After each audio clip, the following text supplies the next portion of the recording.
Bienvenue à Repousser les limites. Mon nom est Jeff Dussault. Ça me fait plaisir de vous accueillir à mon podcast de course en sentier d'endurance. Bonne écoute.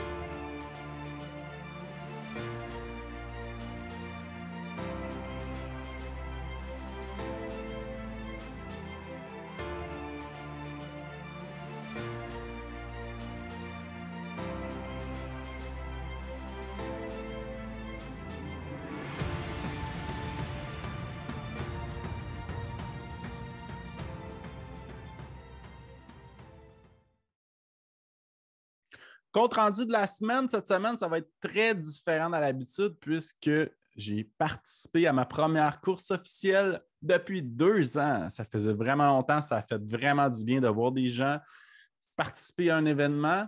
Donc, en fin de semaine dernière, j'ai été à Charlevoix pour l'Ultra Trail Arcana. Donc, j'ai participé aux 65 km. C'était tout du nouveau pour moi. En 2018, j'avais été pacer pour mon ami, accompagnateur pour son dernier 18 sur son 80. Donc, le parcours, je ne le connaissais pas. C'était tout du nouveau pour moi. Super bel événement, vraiment bien organisé. Je le recommande fortement. Donc, faire un petit compte-rendu efficace de ma course. Je vais faire un vlog que je vais plus en parler, plus en détail, mais ici, je vais être concis. Ça s'est relativement bien passé. Il y a eu des ups, il y a eu des downs, mais somme toute, ça s'est pas mal bien passé. Voir l'équipe du Bromont Ultra, dont Gilles Poulain, au 22e kilomètre, au 2e ravitaillement, ça m'a vraiment fait du bien. Pierre Lequien, Marco, c'était tellement génial de vous voir sur le parcours. Le bout qui a été difficile, c'est du 22 au 40e kilo. C'est 18 km sans ravitaillement, ça a été difficile. J'ai eu un down d'énergie, mais ça s'est bien passé après parce que c'est des blocs de 7 km. 7 km, un ravitaillement, 7 km, un ravitaillement, 7 km, c'est la fin. Donc ça s'est très, très bien passé. Mis à part la montée de la Montagne Noire, j'ai trouvé assez longue, là, qui dure pendant 4-5 km.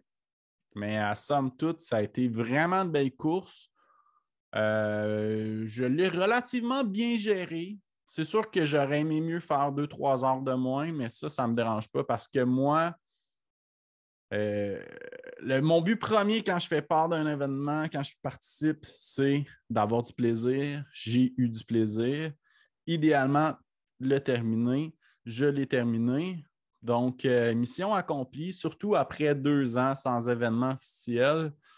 Je trouve que c'est quand même une bonne préparation pour le Bromont Ultra, puisqu'on est à moins d'1 mois de mon premier 160. Donc, cette semaine, vraiment un bon épisode. Donc, merci beaucoup à mon invité.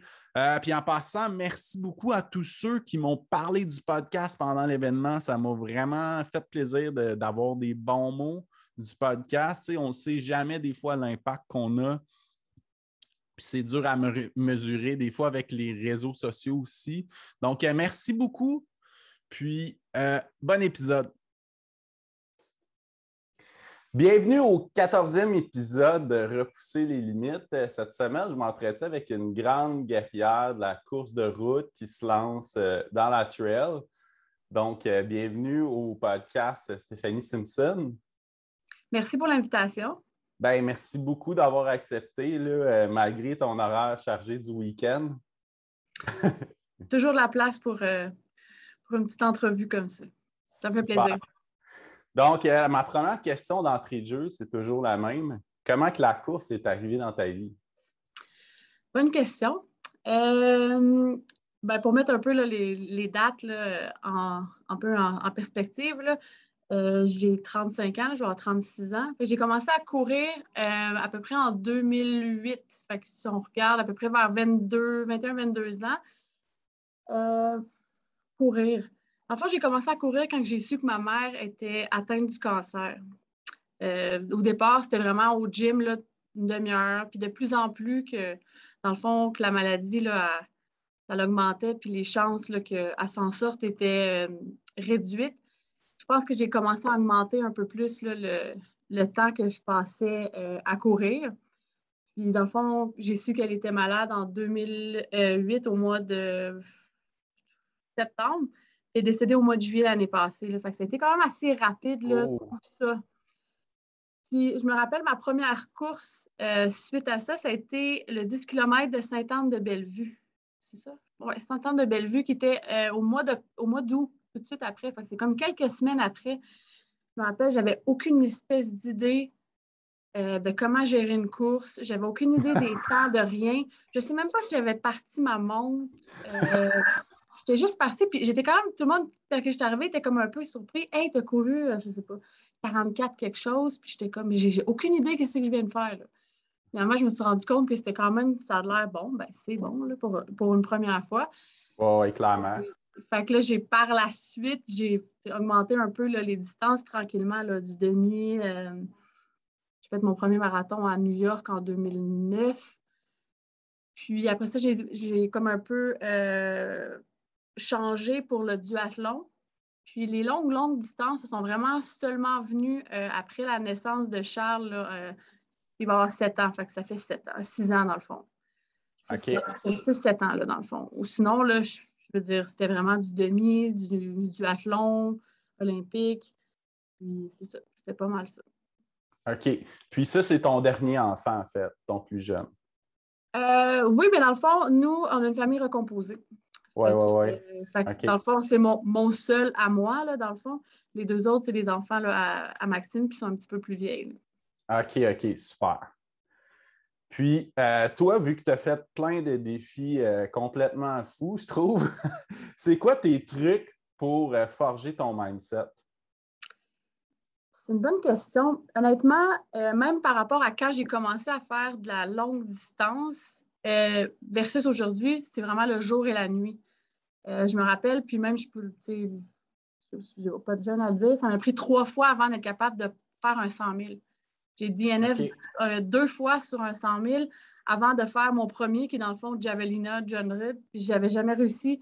J'avais comme une barrière psychologique sur à peu près 120. Aussitôt que c'était 120, là, c'était comme si j'arrivais déjà à la course, puis j'étais déjà comme si je m'avais déjà dit, OK, à 120, c'est comme c'est fini. Fait qu'il a vraiment fallu que je travaille sur ça pour me dire, non, la course, c'est 160, puis peut-être que même ça peut être plus. Puis là, après, ça l'a comme un peu débloqué, puis maintenant, pas qu'il n'y a pas de limite, mais j'ai pu, dans le fond, ce genre de barrière là, psychologique-là, là, par rapport à la distance ou peu importe c'est quoi le type de course. Je pense que la première chose, tu sais, souvent on arrive là, puis on est un peu craintif. Tu sais, je vais être capable, il va m'arriver peut-être ça, il va peut-être ci. Tu sais, moi, j'arrive là, j'ai l'impression là, que comme peu importe ce qui arrive, là, je vais être capable de le gérer. Puis je suis un peu comme ça dans la vie. Là. Ça prend beaucoup pour être un peu me déstabiliser. Que ce soit dans la vie ou dans la course. Fait que moi qui commence à pleuvoir, que j'avais pas assez de vêtements finalement, que je manque d'eau pendant un bout, peu importe, je vais juste me mettre en mode solution, puis ça ne va pas m'affecter comme négativement. Fait que je pense que déjà là, ça l'aide. Puis aussi, souvent, c'est ça, on arrive là, puis le monde, ils sont comme, ouais, je ne sais pas si je suis capable, mais j'essaye. Ben, un peu comme, on peut prendre l'exemple d'Arikana. Moi, j'arrive là, puis je pense que je suis capable. Fait que, tu sais, des fois, c'est peut-être complètement débile, puis j'ai sûrement fait des défis un peu débiles à cause de ça, mais j'ai un peu l'idée, ben, ça passe ou ça casse. Puis au pire, c'est pas plus grave que ça, mais au moins, j'y ai cru. J'ai été assez, j'ai eu le guts de dire, non, moi, je suis personnellement capable là, de le faire. Mais je pense que c'est pour avoir cette naïveté-là aussi. Parce que cette naïveté-là, là, tu te dis, ah ouais, je suis capable, je me lance dans le vide, puis j'y vais all-in. Puis je pense que c'est super bon. Notre petit cœur d'enfant, là, on se jette, puis on y va. Oui, bien c'est ça, c'est un peu comme ça. Puis je pense que je veux dire, j'ai toujours été comme ça, mais je pense que j'essaie d'être vraiment maintenant, je suis comme ça. Voilà, il n'y a pas de. Il n'y a rien de. Il n'y a rien de trop gros. Puis, tu sais, juste pour prendre l'exemple de la backyard, je me rappelle, j'ai regardé ça, moi, là, la backyard au Tennessee, puis j'étais comme, je me réveillais la nuit pour voir il était rendu où, puis c'était comme, je te le dis, je disais aux enfants, un jour, moi, je vais pouvoir y aller. Puis c'était quand même un rêve que j'étais comme, ça arrivera peut-être pas jamais, mais j'y crois, j'y crois. Puis finalement, regarde, j'y vais dans le mois prochain, puis c'est arrivé plus vite que je pensais, mais je pense que c'est ça, juste de croire que peu importe ce qu'on veut est possible, ben, je pense que ça l'ouvre des possibilités à des grandes choses, là. Souvent, c'est que c'est nous-mêmes qui se mettent des freins, puis des fois, ben, même notre entourage. Moi, même si mon entourage ou quelqu'un me dit tu ne seras pas capable, c'est trop dur ou peu importe, mais je ne l'écoute pas, là. Si moi j'ai décidé que j'allais le faire, je vais le faire, là. Oui, je te comprends. Puis moi, mon premier 80 km, ça a même été un tremplin pour moi. Mon frère, il ne croyait pas en moi, puis j'étais comme, je vais y prouver que je suis capable. On dirait que ça m'a donné du guts un peu. Oui, ben, je pense que puis toutes ces courses-là, c'est bon aussi pour justement, ça développe un peu. First, il faut que tu te connaisses super bien. Ouais. Ben, puis ça te force aussi à te connaître. Tu passes tellement de moments seul avec toi-même. Puis justement, ça développe, je pense, pour les personnes qui manquent peut-être des fois de confiance en eux, ben, je pense que ça peut être une bonne façon de s'aider là, par rapport à ce niveau-là, là, dans le fond. Oui. Ouais, puis moi, je me rends compte que mon mindset dans toutes les autres sphères de ma vie s'est amélioré depuis que je fais de la longue distance puis des ultras. Ah, c'est sûr, c'est sûr, c'est sûr. Super. Moi, je t'ai connu, en fait, tu étais en train de faire ton défi de 12 heures sur tapis roulant. Ouais. Comment tu vois ça avec du recul à cette heure? Ça, là, je me rappelle, les fois, je l'ai fait 2 fois. Là. La première fois, c'était, je pense, en 2016, puis l'année après ça, en 2017. Euh, J'avais vu passer un article d'une fille qui avait fait un 12 heures sur un tapis, puis elle avait établi le record Guinness. Puis dans ce temps-là, je pense que c'était 119 km, sans dire n'importe quoi, autour de ça. Mais là, j'ai appliqué. Puis là, par le temps que je reçoive l'approbation pour dire OK, c'est bon, tu peux le faire, ce qui est quand même un processus qui était long, j'avais un peu oublié ce défi-là. Puis je me rappelle que j'étais au restaurant un soir, puis j'ai reçu le courriel Hey, ça a été approuvé. Là, j'étais comme Hey, je le fais-tu ou pas? Puis là, par le temps que, dans le fond, ça a été approuvé, il y avait quelqu'un d'autre qui l'avait fait, puis là, c'était rendu à 128. Mais là, 128, je commençais à trouver que c'était ambitieux. C'était ambitieux. Mais j'ai dit, bon, 119, OK, 128, ça commence. Mais j'ai dit, garde, rendu là, je vais l'essayer. Puis en même temps, la première fois, on l'avait utilisé là, pour faire une collecte de fonds pour la fondation là, des docteurs clowns. Oui. Je pense qu'on avait ramassé comme 10 000 fait que, peu importe le nombre de kilomètres, je trouvais que je veux dire, ça ramassait des fonds. Puis c'est comme mettre l'utile à l'agréable, là, dans le fond, les deux ensemble. Puis après ça, je l'ai réessayé là, au mois de, je pense que c'est la fois que tu parles, là, au MAA en 2017. Comment j'ai trouvé ça? Mais moi, je suis habituée de faire des trucs assez monotones, là, que ce soit sur de la piste à 400 mètres, le tapis. C'est sûr que mentalement, ça ne me dérange pas tant que ça. Mais c'est certain que c'est une des trucs mentaux les plus durs que j'ai fait, je pense. Oui, hein, c'est ça. Ouais.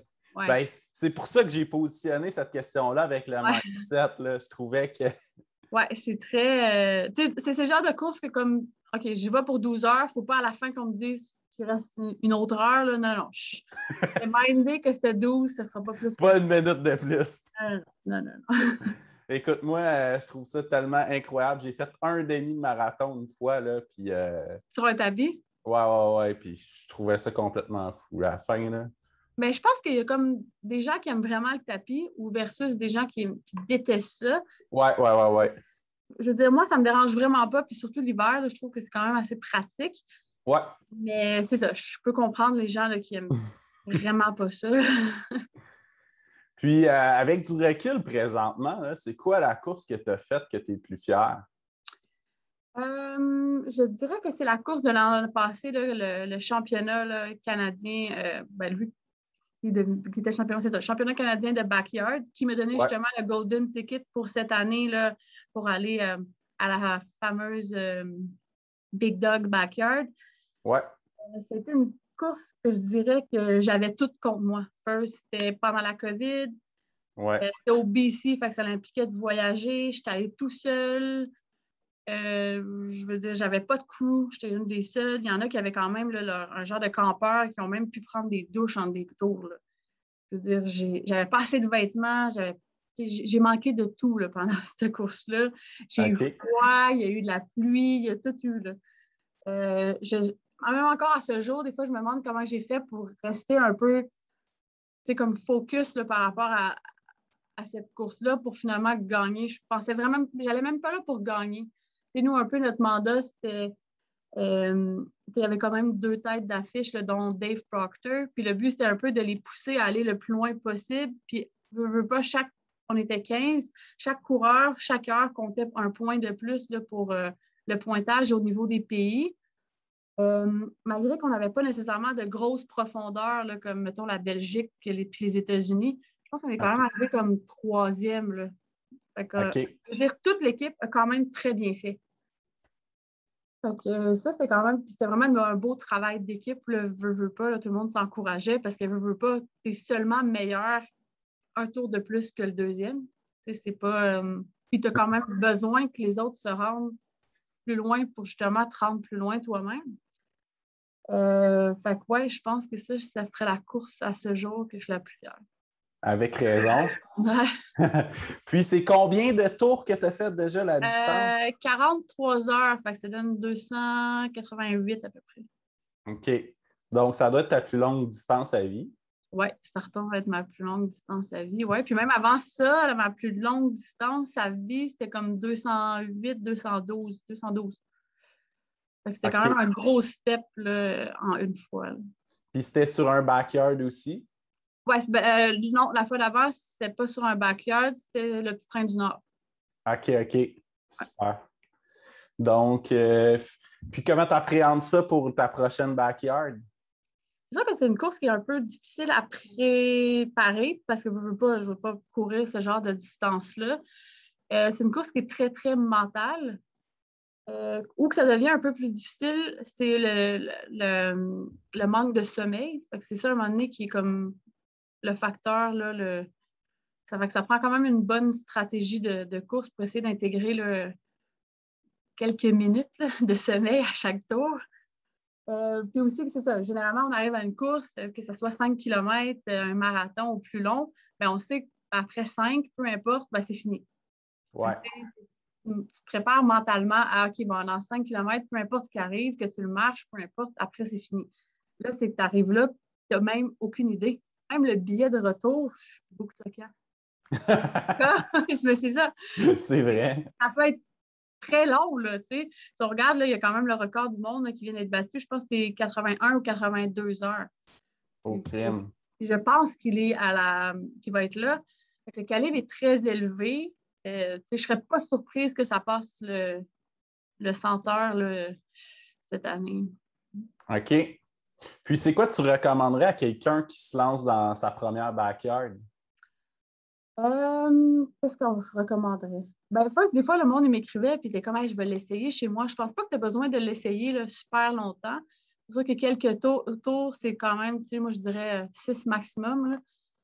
Là, pour un peu voir la stratégie de course. Si je regarde, parce que je l'ai faite là, à Rivière-du-Loup, c'est au mois de juillet. Ouais.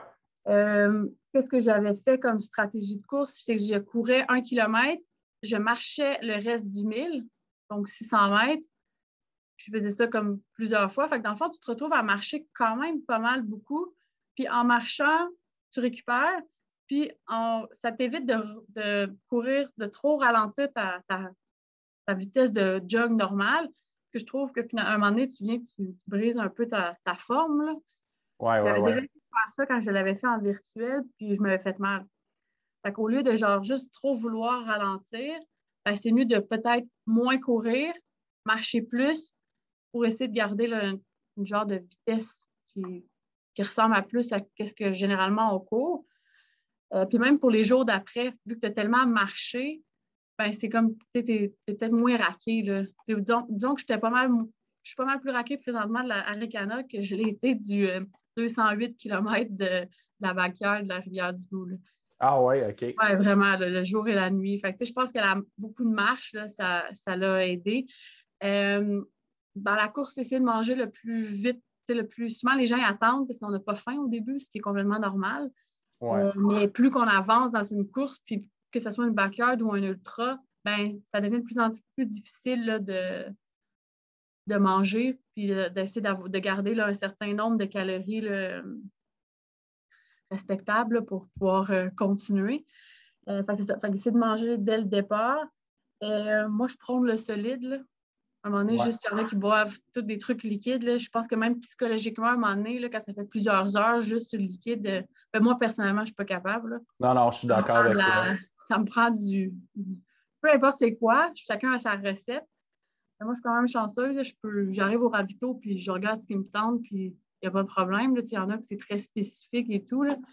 Mais je pense que aussi ça, s'habituer à être capable d'un peu manger un peu n'importe quoi, ça l'aide aussi. Ça évite aussi le stress là, de OK, va savoir ce que je veux au ravito. Là. Moi, je regarde même pas. Là. Ça lisse. Là.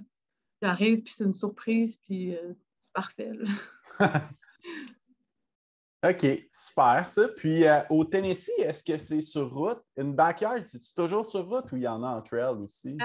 Au Tennessee, ça va être de jour sur une trail. OK. Et puis, de nuit, c'est sur la route. OK.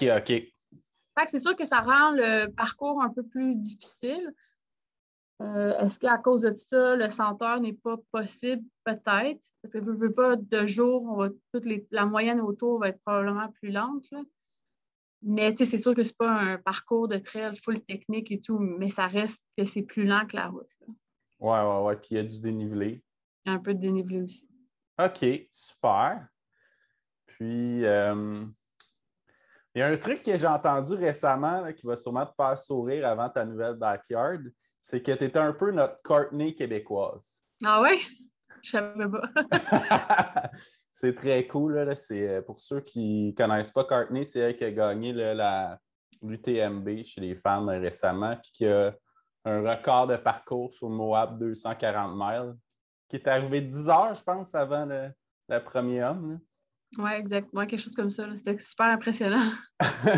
Ah ben c'est un beau, je le prends comme un compliment, mais je pense qu'avec j'ai des croûtes à manger entre elles pour ressembler à Courtney. Donc, on va parler d'Arcana. Les Ouais. deux, on était là en fin de semaine. Toi, c'était ton premier 125 en trail. En trail, on va spécifier trail technique vu que Javelina, c'est un petit peu une autre catégorie. Exact. Donc, tu t'es quand même bien préparé pour cette course-là? Bon, bien préparé. J'ai quand même commencé à faire de la trail, là, pour être réaliste, là, sérieusement, là, à partir au mois de juillet. C'est sûr que ça limitait un peu le temps. OK. Personnellement, je considère que comme qu'est-ce qui était dénivelé, pas trop technique, j'étais quand même pas si pire et assez préparée. Mais c'est sûr qu'en 2, 3 mois, ça ne donne pas le temps là, d'être super habile dans tout ce qui est technique. Fait que, mettons, on peut reprendre un peu là, mon récit de course là, sur Facebook où j'ai fait la comparaison. J'avais l'impression d'être, quand on apprend à faire du ski, là, puis on descend en chasse-neige, mais je me Ouais. sentais un peu comme ça dans les descentes techniques. Fait que, des gens qui, comme, je cours vraiment plus vite qu'eux probablement, ils me dépassaient comme des flèches, puis j'étais comme, waouh, je ne suis même pas capable d'essayer de les suivre. C'est sûr que je vais tomber. Là. Puis justement, je suis tombée comme au moins, mettons, 3 bonnes fois. Là. OK. Mais étais-tu quand même satisfaite de ta course puis de ce qui s'est passé? Ben, tu sais, moi, j'ai comme tout le temps un peu je vois toujours ça positivement. Là, fait que, honnêtement, c'était quand même une super bonne expérience. C'est certain que j'aurais aimé ça aller au bout de ça. Mais justement, à cause que je suis tombée plusieurs fois, là, je commençais à avoir un peu mal partout. Puis je pense qu'il y avait des risques là, que me rendre jusqu'à la fin, ça l'aurait empiré. Puis probablement que ça aurait eu des répercussions là, sur ma participation à la backyard. Fait que je voulais pas ça. Mais si je reprends là, le 83 ou 84 km que j'ai couru, j'ai quand même aimé ça. J'ai appris beaucoup de choses, dont des erreurs de débutante que j'ai fait aussi là, moi-même pendant cette course-là. Puis c'est quand même drôle parce que j'ai quand même l'expérience sur ces longues courses-là. Mais tu sais, de côté moral, pendant tout le long, c'était avec le sourire, je prenais ça en rien. J'y allais comme je pouvais, puis c'est tout. Là. J'arrivais au ravito, j'étais bien contente. J'ai pas eu de moment là, down, rien, pas de mal de cœur, rien. Il n'y avait vraiment rien, c'était juste que je faut être réaliste, c'était un peu trop technique pour moi, puis OK. c'est tout. Donc, c'est ta plus longue distance en trail technique à ce jour. Exact. Ben, tu sais, c'est un accomplissement en soi. C'est ça. 3300 ou 3400 mètres de dénivelé, je n'avais jamais fait ça non plus. Fait que, tu sais, il faut voir le bon côté des choses. Est-ce que j'aurais dû, avec du recul, faire une distance plus courte? Peut-être, mais moi, je suis comme ça. Souvent, je suis tout le temps sur la distance la plus longue qu'on peut faire. Fait que, c'est correct. Fait que non, je n'ai pas de regrets par rapport à ça. Puis c'est certain que je vais vouloir me reprendre, puis là, avoir plus de temps pour être préparé, là, justement, là, puis peut-être plus descendre là, en chasse-neige. Ouais, c'est clair que ben, les descentes techniques, c'est quelque chose aussi. Ouais, c'est pas évident. Mais c'est correct. Puis, tu sais, de l'autre côté, ça me fait. J'ai regardé les autres, peu importe c'était qui, là, qui descendaient avec vraiment de l'aise et tout. Puis, j'admirais ça parce que c'est quand même un travail là, pour se rendre là. Je pense pas que tu deviens bon là, pour descendre des côtes rapidement et tout, là, du jour au lendemain. Là, je pense qu'il y a une adaptation aussi au niveau du corps. Moi, j'avais des pieds, je veux dire, moi, j'avais tout le temps l'impression de OK, je me mets les pieds où, là? Je savais pas trop, là. Fait que, c'est drôle parce qu'une couple de fois, j'ai dit, sans rien, j'ai dit, je me sens juste poche. Je peux courir longtemps, c'est pas ça le problème, je vais super bien. C'est juste, je sais pas où mettre les pieds, je m'en fâche partout, dans les roches, toutes les branches. Fait que, c'est ça. Ouais, ben tu sais, il y a aussi là, que l'entraînement de course, de route, puis l'entraînement trail, là, technique, c'est tellement deux mondes différents aussi. Là. Ah non, c'est complètement. Fait que, je me rappelle, souvent dans les semaines, je pouvais passer de la route à la piste à la trail. Là. Fait que, des fois, c'était. Regarde, c'est correct. C'est un apprentissage. Puis j'ai même appris que c'est impossible de changer ses propres batteries de sa frontale dans le bois. Alors, ça va prendre une petite lampe de poche, mais là, on m'a donné des conseils de comment le plus et le moins sont où. Là. Fait que peut-être comme pratiquer, puis je serais capable de le faire là, la prochaine fois. Parce que justement, à un moment donné, j'ai voulu changer mes batteries. Je me suis assise sur une roche, puis j'ai regardé ça, je disais, c'est impossible. C'est ça comment? Il n'y a plus rien là, si j'affirme pour les changer. Fait que, je trouvais ça bien drôle. Là. Fait de petites péripéties qui m'est arrivées. Puis, est-ce que ça t'a donné le goût de faire plus de trail?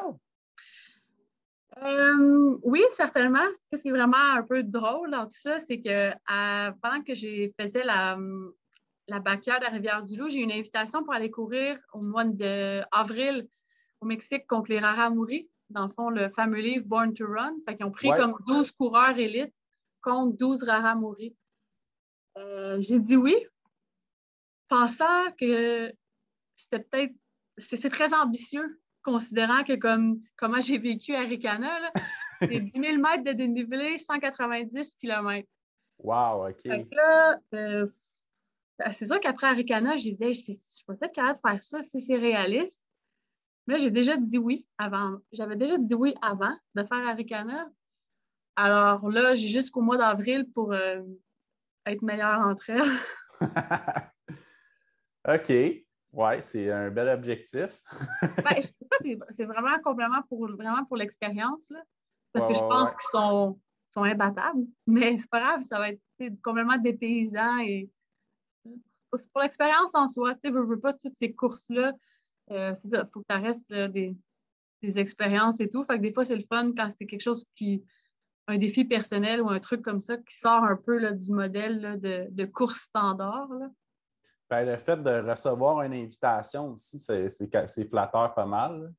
Oui, ben, je ne sais pas si après avoir vu mon DNF à Aricana, ils vont vouloir. Non, c'est pas vrai. Non, mais de l'autre côté, je suis contente de l'avoir fait avant. Comme ça, je sais où travailler maintenant. Là, je sais mes points à améliorer. Fait que, je vois juste ça comment il est bon. Côté technique, là, il y a du travail à faire. Puis je vais juste travailler là-dessus. Puis c'est correct. On commence tout à quelque part. Puis comme j'ai dit, c'était ma première fois. Il y a une première fois à tout. Puis ben, c'est ça. Faut être fier aussi de peu importe si c'est un DNF ou pas. Des fois, c'est juste une mauvaise journée, mais on a mis un travail là, avant d'arriver là. Fait que, il ne faut pas juste l'oublier parce que cette journée-là, ça n'a pas marché. Là. Des fois, on est trop dur avec nous-mêmes. C'est clair. Super, ça. Là, j'ai toujours une question mystère à chaque semaine depuis un certain temps.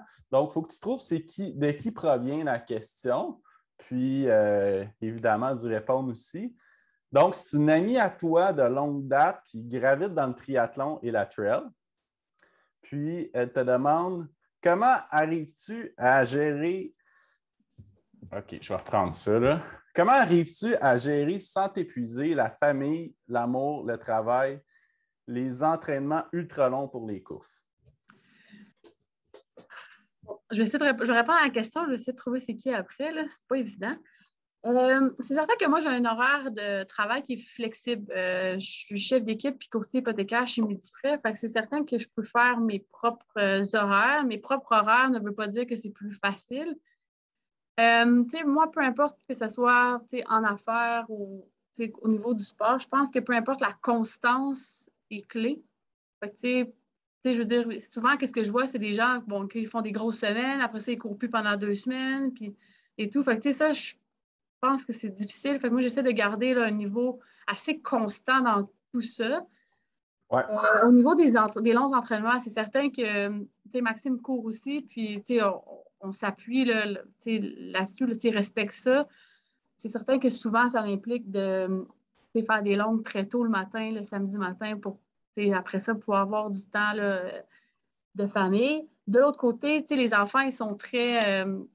Je pense que ça fait partie de leur vie. Là. Bon, le matin, tu n'es pas parti courir, comme si à tous les matins, il faut que j'aille courir, mais ça fait partie un peu là, de notre style de vie à tout le monde. Puis, je pense que tout le monde, Maxime m'appuie là-dedans, les enfants aussi. Fait que je pense que ça aussi, ça fait une grosse différence. De l'autre côté, j'ai pas. Des fois, les gens ils aiment faire beaucoup d'autres choses. C'est sûr que moi, j'ai beaucoup moins de temps pour. Je ne vais pas écouter ben du Netflix. Il faut que tu coupes sur certaines autres choses. Là. Je ne suis pas non plus la personne qui veille le plus tard le soir. Fait que, c'est certain que je pense que c'est une gestion d'horaire. Fait que souvent, qu'est-ce que je fais, c'est que je vais regarder le lundi mon calendrier pour la semaine, puis je me fixe des rendez-vous dans le fond pour OK, là, je vais aller courir là et là. Puis en même temps, ben, je trouve que c'est un bon moment aussi pour justement comme la gestion du stress et tout. Là. Fait que, des fois, souvent, je coupe la journée, je vais des fois 2 fois, mais des fois, juste sur l'heure du midi, aller courir un peu. Là, tu reviens, OK, ça fait une belle coupure dans ta journée pour. Je pense que tu as réussi à accomplir des choses plus facilement ou être un peu plus focus. Là. Dans mon cas, c'est comme ça. OK, super. Puis il y avait un deuxième volet à cette question-là, Ouais. puis je vais te donner un autre indice parce que je pense que mon indice n'était pas assez fort. Ouais, c'est quand même dur, l'indice. Elle a une grande fille qui est presque adulte. Puis, OK. Donc, la suite, c'est quel conseil donnerais-tu à une maman qui a des enfants en bas âge qui voudrait pousser son entraînement et aller plus loin? C'est une bonne question. C'est sûr que là, les nôtres sont un peu plus vieux, là. Mais encore là, ils ne restent pas tout seuls à la maison. Moi, je pense qu'il faut. Tu sais, souvent, les gens, ils se trouvent des moments. Je pense qu'il faut que tu trouves un moment qui est bon pour toi. Tu sais, moi, je sais que le matin, c'est mon meilleur moment. Si j'attends à la fin de la journée, après avoir travaillé, chercher les enfants, les devoirs et tout, ça ne me tentera plus. Okay. Fait que, je pense que c'est important de comme, OK, moi, si c'est le matin, parfait, ben les matins, trouve tes matins que tu as besoin, puis que ce soit pour toi, puis organise tout en fonction de ça. OK, ces matins-là, à 6 heures ou peu importe, je vais courir, puis essayer de t'organiser en fonction de ça. C'est certain que, des fois, j'ai des amis et tout, les conjoints sont peut-être moins compréhensifs. C'est sûr que ce niveau-là, c'est une autre affaire. Là. Moi, j'ai pas ce problème-là. Fait que c'est sûr que c'est quelqu'un qui est pas qui t'appuie pas, ça peut probablement être un peu, je pense, difficile, mais c'est peut-être de faire comprendre là, que c'est important. Puis, je veux dire, c'est pas parce qu'on a des enfants que c'est un moment aussi, que c'est une excuse pour aussi s'oublier puis arrêter de faire des choses qu'on s'aime. Là, puis on n'a pas non plus à se sentir coupable parce qu'on est parti courir 3 heures. Il n'y a pas. Je pense que c'est important de continuer là, à prendre ce temps-là pour nous-mêmes et sans que ce soit extrême. Là. Je pense que l'équilibre, c'est la clé dans tout ça. Là. C'est un juste milieu entre tout ça, mais justement de ne pas s'oublier là-dedans puis d'arrêter de culpabiliser là, parce qu'on va courir là, 1 heure par jour, c'est pas grave. Puis en plus, cet été, tu avais fait la traversée de Charlevoix avec tes enfants. Oui, ça a été vraiment une expérience là, inoubliable. N'importe qui a des enfants là, à peu près dans l'âge des nôtres, là, je le recommande là, fortement. Et même nous, on ne savait pas dans quoi qu'on s'embarquait avant, je te dirais, la dernière journée qu'on dit Hey, on a-tu vraiment réalisé ça? Puis c'est drôle parce que pendant Arikana, je revivais un peu au travers de ça la traversée qu'on a faite là, avec les enfants, tu sais, des C'est-tu le souvenirs. même parcours? Euh, ben, le parcours jusqu'à temps que j'arrête, oui. Ah Je ne sais oui, pas OK. pour le reste, là, à part la montée des Morios, qui était optionnelle quand tu faisais la traversée de Charlevoix. OK. La traversée de Charlevoix, pour eux qui ne savent pas, c'est 105 km. Nous, on l'avait faite sur 7 jours avec des enfants quand même jeunes. Je sais que ce qui était incroyable, c'est qu'ils n'ont jamais dit on veut arrêter.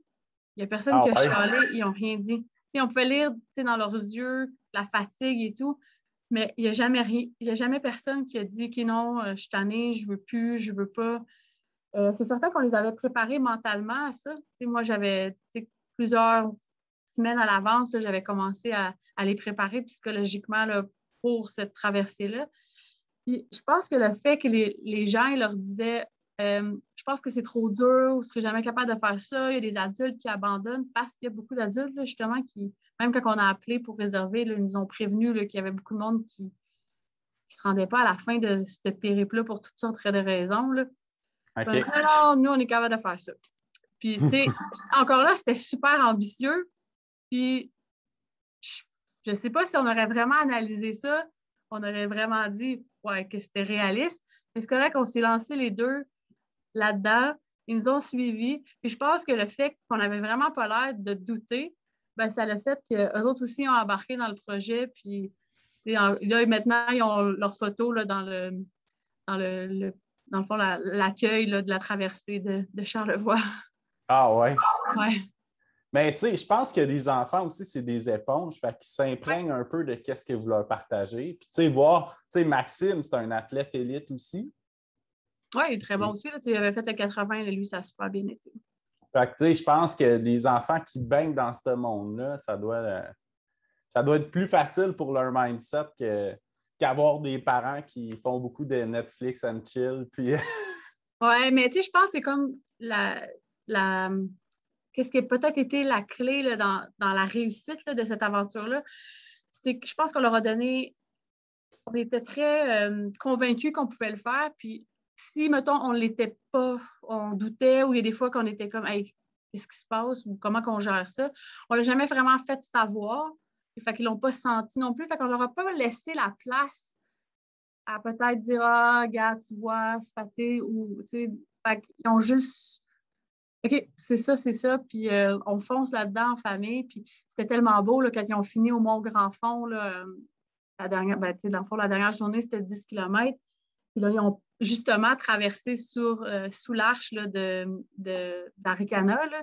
Ils ouais. étaient tellement fiers, mais c'était tellement beau de voir que comme, tu sais, c'est immense là, qu'est-ce que tu venais de faire. Fait que, je pense que peu importe, là, c'est le fun là, d'avoir des défis comme ça. Là. Ouais, c'est sûr que ça devait être une semaine inspirante aussi en même temps pour toi là, de vivre ça en famille. Oui, vraiment. Puis, tu sais, c'est là que tu vois qu'ils sont très résilients, là, les enfants. Tu sais, Mhm. souvent, c'est nous là, qui pensons que non, ils ne seront pas capables de faire ça. Puis, c'est nous, souvent, qu'on leur met nous-mêmes là, à nos enfants là, des barrières. Non, non, ils ne feront pas ça. Puis, j'avais des amis qui me disaient, ah, moi, j'ai de la misère à les faire marcher 5 minutes. Puis, moi, mais il y a peut-être une autre approche, justement, pour justement qu'ils veulent marcher là, plus que 5 minutes. Là. Oui, c'est clair. Puis, tu sais, moi, dans la dernière année, mon père, il a 73 ans, il n'est pas en forme. Mais le fait de me voir puis de me suivre, puis de voir que je fais de la course, ben, il s'est mis à marcher 3, 4 fois semaine. Fait que, tu sais, c'est le fun des fois de voir notre entourage, comment que ça les imprègne de positivisme comme ça. Oui, je pense que ça a une belle. Je pense que ça dégage aussi une certaine énergie positive. Fait que les gens autour, ils ont comme un peu pas le choix là, de suivre la parade ou de l'autre côté, ça les motive, là, justement, là, un peu comme ton père. Oui, oui, oui. C'est beau à voir. Super. Donc, la question, en passant, ça venait de Geneviève Lafontaine. Ah! Bon, ben, c'est une bonne question, Geneviève. Donc, tes prochains objectifs, tu en as déjà parlé, mais c'est surtout la backyard, le focus. La backyard, puis là, je vais avoir la course Rara-Moury. C'est certain que j'aimerais peut-être essayer là, le record canadien 100 000 là, que j'avais essayé au mois de juin. Sur piste? Sur piste ou un parcours qui est. Parce que après, l'autre affaire, c'est de le faire homologuer là, pour la distance et tout, là, ce qui est un peu plus compliqué. Alors, peut-être, idéalement, une boucle de 2-3 km, là, ce serait quand même le fun. OK. C'est juste que c'était quand même beaucoup d'organisation. Là, fait que, soit que quelqu'un me dit OK, j'embarque dans le projet, puis on fait une course un peu plus grosse, puis j'aimerais ça pas le faire toute seule là, comme la dernière fois. Parce que j'étais arrivée là, j'avais un certain stress parce qu'il il y avait d'autres coureurs avec moi. Je m'assurais qu'il y avait tout ce qu'il y avait besoin et tout. Là, fait que, c'était un stress supplémentaire. Ouais, ça serait quelque chose que j'aimerais réessayer. Là. Donc, si Mélodie Gilbert est à l'écoute, là, elle va pouvoir prendre la balle au rebond. Oui, mais c'est plus comme au niveau de l'organisation de la course. Je pense à ce jour, par rapport aux gens qui, comme après, m'en ont reparlé, je pense qu'aujourd'hui, je dirais, OK, je ne sais pas, moi, à fin novembre, je veux le refaire. Y a des gens qui veulent venir courir 6, 12 heures ou 24 heures? Je pense que ça serait facile d'avoir un petit fil de coureur. Là. Parce que des gens qui aimeraient ça, là, probablement vivre cette expérience-là. Parce que même parmi les gens qui finalement sont venus courir avec moi, il y en a qui c'était leur première fois sur piste, puis ils ont été agréablement surpris. C'était quand même le fun. Tu sais, veux pas, on se voit souvent. Il y avait les lumières du stade à McGill le soir. Tu n'as pas besoin de frontal. Tes affaires sont tout le temps à la même place. On avait comme masso physio si on avait besoin. Fait que, c'est une autre énergie. Là, là justement, on peut se parler plus souvent et tout, versus une course que, comme les Americanas, c'était super le fun, mais pendant un bout, moi, j'ai pas vu personne pendant 3 heures. Là. C'est complètement différent. C'est ça. C'est le fun des fois d'essayer, je pense, là, des choses différentes. Oui, pour avoir suivi un petit peu quand Kylian tentait sa tentative, je trouvais que c'était le fun à suivre justement parce que c'est interactif, tu revois tout le temps ton monde. Oui, c'est ça. C'est complètement différent. Là. C'est ça. Moi, j'aime ça essayer des trucs différents. C'est sûr que cette journée-là, c'était pas ma journée. C'était très chaud. Fait que, en espérant que justement, peut-être novembre, ce sera un meilleur mois pour essayer quelque chose comme ça. Mais de l'autre côté, ça dépend aussi là, comment que ça va la récupération par rapport à la backyard. Là. Généralement, ça va vite, mais on ne sait jamais. Oui. Super. Puis, fait que c'est ça, si tu avais d'autres records à venir, ben c'est probablement ça. Oui, sinon, pour comme l'année prochaine, j'ai pas encore de rien à part, comme j'ai dit, là, la course des Rara Mourir. C'est certain que je vais réessayer d'appliquer pour Badwater. Si on peut appliquer. C'est ça. Oui, en janvier, je crois, puis ils annoncent les personnes qui sont sélectionnées en mars, quelque chose comme ça. Quand j'avais appliqué il y a 2 ans, je n'avais pas été retenue. L'année passée, je n'ai pas appliqué à cause de la COVID, puis c'était trop compliqué. Puis, tant qu'à être choisie, j'aimais ça que ce soit dans des conditions un peu plus normales là, versus présentement. Cette année, ça a été compliqué, là, la Badwater pour les non-résidents des États-Unis. OK. Puis même au niveau de la sélection, là, je pense qu'ils privilégiaient les Américains, ce qui est correct parce que les autres étaient sûrs qu'ils pouvaient venir. Puis, en tout cas, pour mettre les chances de mon bord, je ne voulais pas vivre cette déception-là non plus, peut-être. Non, de le savoir, de préparer, puis à la dernière minute, puis pouvoir y aller. Puis c'est possible. 135 miles, je crois. C'est 217 km, 135 miles. Mais tu sais, c'est plus la climatisation à la chaleur. C'est tout faire ce processus-là pour peut-être 2 semaines avant me faire dire « Hey, ça marche pas. Vous pouvez voyager les Canadiens aux États-Unis. » Fait que j'ai pas voulu prendre cette chance-là. Ça veut pas dire qu'ils m'auraient pris. Là. Fait que là, je vais me réessayer là, cette année. Je vais me réessayer jusqu'à temps qu'ils me prennent. Puis c'est quand que ça a lieu, cette course-là? Ça a lieu au mois de juillet. Oh, OK. Juillet dans le désert. Ouais, c'est ça. Fait que c'est vraiment la pire moment, la course la plus chaude. C'est vraiment drôle parce que j'ai aucune espèce d'idée pourquoi je veux faire cette course-là, mais c'est comme une fixation. OK. Mais c'est un des ultramarathons qui est catégorisé pour être un des plus durs au monde. Là. Ouais, puis je pense que quand j'ai commencé à faire de la course, je me rappelle, j'avais lu des trucs, puis j'étais comme, justement, qui faisait cette course-là, puis j'étais comme, c'est complètement débile. Et- Fait que c'est peut-être la première course aussi d'ultra que j'ai comme connue. Ouais, Fait ouais, que ouais. je sais pas. Fait que là, je me dis, je vais appliquer jusqu'à temps qu'il me prenne. À un moment donné, il va peut-être être tanné de voir mon nom, puis il va dire, OK, c'est beau. Ben, mais je te comprends parce que j'ai eu un petit peu la même affaire, moi, avec le Vermont 100 puis Massanutten. Là. Je te dirais que c'est deux courses que j'ai dans ma tête que je veux faire un jour. Là. Tu sais, j'avais vu Patrice Godin en 2014 qui parlait de ça, puis j'étais comme, wow, des 100 miles, faut-tu être malade? Ben oui. Ouais. Mais c'est ça, fait que je pense que ça prend à un moment donné une petite flamme, puis peu importe, ça s'ajoute à notre bucket list, puis des fois, c'est ça, puis il faut se rendre au bout de ça. Super, ça. Donc, je vais te souhaiter bonne chance là, pour la backyard. Ah, merci. Puis, ben, la récup aussi d'Aricana, évidemment. Là. Ouais, à part les petits bleus, là, ça devrait bien aller. Super, ça. Bon, ben, merci beaucoup. Mais merci à toi pour l'invitation, c'était super. Super. Ben, merci. Bonne journée. Moi aussi.